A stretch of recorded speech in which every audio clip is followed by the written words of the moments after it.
I reckon you're wondering why I'm sitting here. I reckon I'll tell you. This young man holding the camera wanted to sit me down and have an interview. I reckon I'll tell you what I got to say. About 3 years ago, I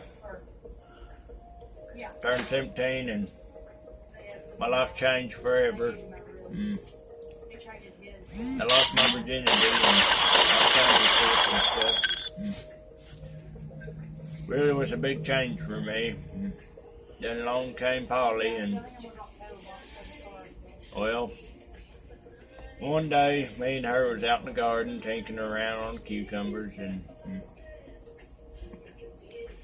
she just looked at this man that was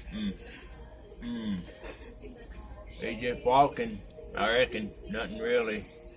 But she looked at him with sin in her eyes, and that tore me up, I reckon. I seen red. So I grabbed that hoe and put her in the ground with it.